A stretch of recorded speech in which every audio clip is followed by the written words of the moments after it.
நிறைய பேர் வீட்டில் வந்து வளர்க்குற அந்த அருநெல்லிக்காய்ன்னு சொல்லக்கூடிய சின்ன நெல்லிக்காய் வந்து அவ்வளவு ஒரு சிறப்பு கிடையாது. பொதுவாக நெல்லிக்கனி அப்படின்னா நம்ம காட்டு நெல்லின்னு சொல்லக்கூடிய மரங்களில் வரக்கூடிய பெரிய நெல்லிக்காய் தான் அந்த அளவுக்கு சிறப்பான ஒரு நெல்லிக்கனி.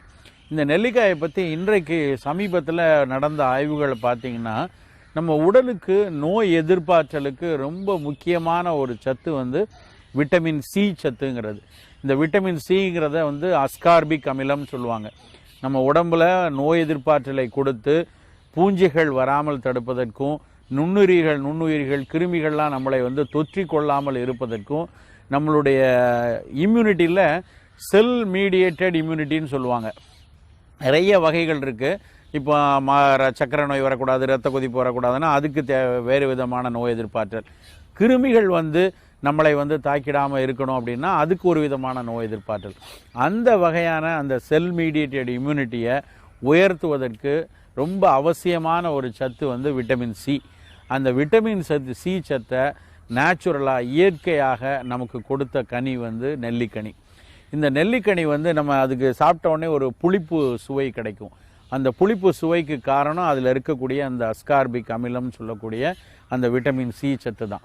அதை தொடர்ச்சியாக நம்ம அவ்வப்போது சாப்பிட்டுட்டு வர வர நமக்கு வந்து முதல்ல இந்த வெளியே சுற்றுப்புறத்துலேருந்து வரக்கூடிய கிருமிகள், இப்போ நம்ம ஒரு இடத்துல பயணம் பண்ணுறோம், நம்ம பஸ்ஸில் போகிறோம், பஸ்ஸில் வந்து பக்கத்தில் சீட்லேயோ இல்லை இப்போ அருகாமையிலையோ யாருக்கோ ஒரு நோய் தொற்று இருக்கலாம்.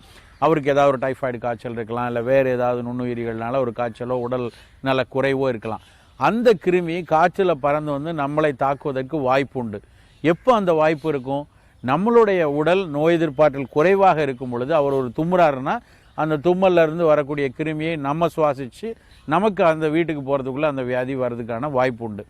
அப்போ அந்த மாதிரி ஒருவேளை அவர் பக்கத்திலே இருந்து நிறைய தும்மல் பண்ணால் கூட நம்மளை தாக்காமல் இருக்கணும்னா நமக்கு வந்து அந்த செல் மீடியேட்டட் இம்யூனிட்டி ரொம்ப அலர்ட்டாக இருக்கணும். அந்த அலர்ட்டாக இருக்கக்கூடிய ஒரு காவல்காரனாக நம்மளை காப்பதற்கு இந்த விட்டமின் சி சத்து நமக்கு நிறைய தேவை. அந்த விட்டமின் சி சத்தை நேச்சுரலாக இயல்பாக நமக்கு கொடுக்குற ஒரு மிக முக்கியமான கனி வந்து நெல்லிக்கனி. ரொம்ப கனி ரகம் அப்படின்னா ரொம்ப விலை கூடுன ஒரு பழத்தை போய் வாங்கணும், 20 ரூபா ஒரு பழம் அப்படின்னு சொல்லி விற்பாங்க சில நேரத்தில் ஆப்பிளை. அந்த ஆப்பிள் தான் நமக்கு வந்து ஒரு பெரிய ஒரு கனி அப்படின்னு நம்ம நினைக்கிறோம். ஆப்பிள் உண்மையிலே ஒரு நல்ல கனி ரகம் தான், நிறைய சத்துக்கள் இருக்குது. ஆனால் எங்கேயோ ஒரு சந்தையில் ஓரமாக குவிச்சு வச்சு விற்கக்கூடிய நெல்லிக்காய்க்கு அந்த ஆப்பிளுக்கு கிடைச்ச அங்கீகாரம் கிடைக்கல. இன்றைக்கும் பார்த்திங்கன்னா நெல்லிக்காய் பார்த்திங்கன்னா தெருவோரங்களில், ரோட்டோரங்களில், சில நேரங்களில் பெரிய கடைகளுக்கு முன்னாடி வச்சு தான் போட்டு விற்கிறாங்களே ஒழிய அது வந்து ஒரு பெரிய பழமுதிர் கடைகள்ல எல்லாம் வந்து வைத்து விற்கக்கூடிய நிலவையில் வந்து நிறைய இடத்துல இல்லை. ஏன்னா நிறைய பேருக்கு, நிறைய மக்களுக்கு இந்த நெல்லிக்கனி வந்து அன்றாடம் சாப்பிடக்கூடிய ஒரு கனி ரகம்னு நிறைய பேருக்கு தெரியாது. ஒரு சில பேர் அதை வந்து உணவாக மட்டும் நினச்சி அதனுடைய சத்துக்களை வந்து புரிஞ்சுக்கொள்ளாமல் அதை கட் பண்ணி ஊறுகாய் மாதிரி போட்டு சாப்பிடுவாங்க. நெல்லிக்கனியை வந்து ஊறுகாயை போட்டு சாப்பிட்டோம் அப்படின்னா அதனுடைய பயனில் ஒரு 10% வேணால் கிடைக்கும். மீதி எல்லா கெட்ட குணங்களையும் அதில் கொண்டு போய் நம்ம சேர்த்துக்கணும்.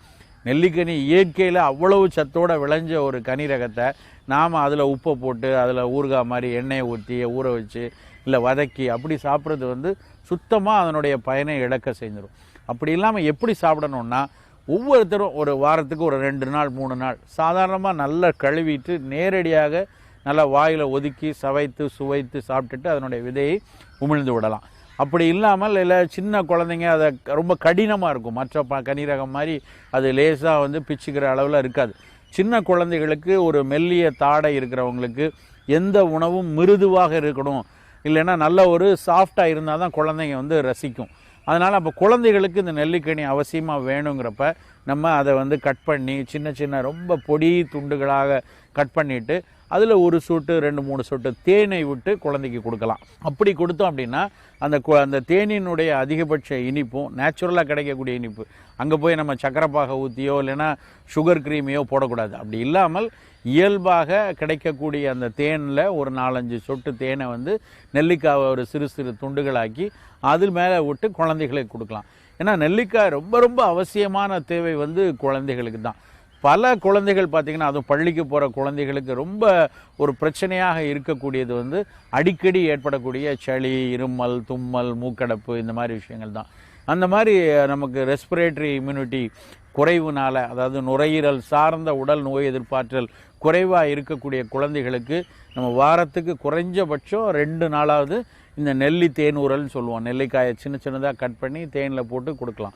இன்றைக்கு நிறைய சந்தைகளில் வந்து நெல்லிக்காய் தேனூரல்களாகவே விற்கப்படுது. ஆனால் அந்த மாதிரி விற்கப்படக்கூடிய அந்த நெல்லிக்காய் தேனூரலில் நிறைய இடங்களில் வந்து சர்க்கரை பாகு சேர்க்கிறதா வந்து நமக்கு செய்தி வருது. அதையும் வேக வச்சு அதை வந்து எப்படி குலோப் ஜாமுன் செய்கிறாங்களோ அது மாதிரி சர்க்கரை பாகில் உள்ள ஊற போட்டு விற்கிறாங்க அப்படின்ட்டு. அது வந்து உடம்புக்கு கெடுதி. அப்படி இல்லாமல் நாமளே வீட்டில் வந்து அவ்வப்போது ஃப்ரெஷ்ஷாக நெல்லிக்காய் வாங்கி வச்சு சின்ன சின்ன துண்டாக்கி அதை தேனில் லேசாக 1 ஸ்பூன் 2 ஸ்பூன் தேனில் போட்டு அப்போ கொடுத்தோன்னா அந்த தேனுடைய இனிப்பும் கிடைக்கும், நெல்லிக்காயினுடைய முழுச்சத்தும் நமக்கு கிடைக்கும்.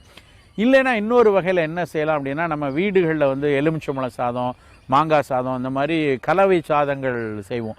குழந்தைகள் பொதுவாக பார்த்திங்கன்னா குழம்பு ஊற்றி சாப்பிட்டதுக்கு வந்து யோசிக்கும். ஆனால் அந்த ரெடி டு ஈட்டாக நம்ம புளியோதரை இல்லைன்னா பிரியாணி இல்லை எலுமிச்சம்பழம் சாதம் அந்த மாதிரிங்கும்போது கொஞ்சம் விருப்பமாக சாப்பிடும். அந்த மாதிரி ஒரு கலவை சாதமாக வந்து நெல்லிக்காய் சாதம் செய்யலாம். அவ்வளவு சுவையாக இருக்கும். நெல்லிக்காயை நல்லா கிரேட் பண்ணி சின்னதாக எப்படி நீங்கள் கேரட்டை திருகுறீங்களோ அது மாதிரி நெல்லிக்காயை கிரேட் பண்ணி சாதத்தோடு சேர்த்து நம்ம சாதத்தை வேக வச்சதுக்கப்புறம் சேர்த்து நம்ம பிரட்டணுன்னா சீக்கிரமாக குழஞ்சிரும்.